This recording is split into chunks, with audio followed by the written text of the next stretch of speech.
We are the King's men. We are the King's men.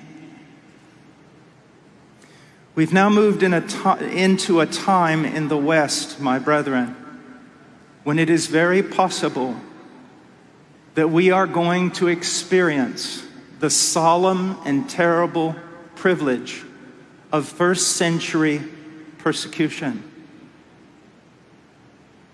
But if we hold our course, if we refuse to compromise, we may also experience the first century power of the cross and the power of the Holy Spirit. You say, well, I don't know. I don't know if I'll be able to bear it. I know you will be able to bear it if you belong to Him. I was a farm boy cast into the middle of a war for 10 years in Peru. Saw atrocities, experienced fears and dangers that I never could have imagined.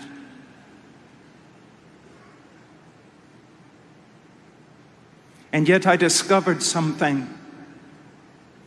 When the violent take you by force, there is something that happens in the inner man. Christ does not depart. He becomes real and He makes you strong. He is faithful. No matter what we have to endure in the coming decades, we should not fear if we stay with Him, if we honor Him, if we do not break. So, here's my admonition before we take the text. Let's go forward. Let's go forward. And not primarily to defend the gospel, but to do what some of us have done now for decades.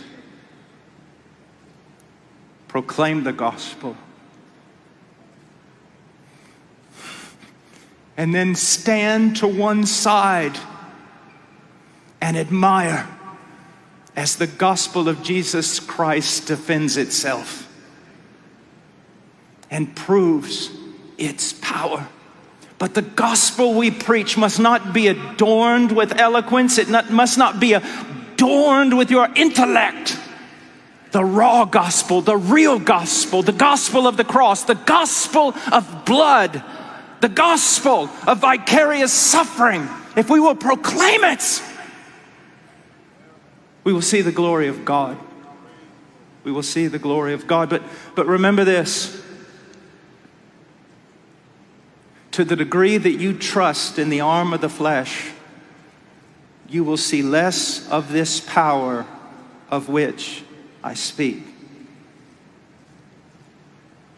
And the more you abandon all these carnal trappings of modern evangelicalism, the more you will behold the power of God. A preacher standing alone, defying the world with a message of love.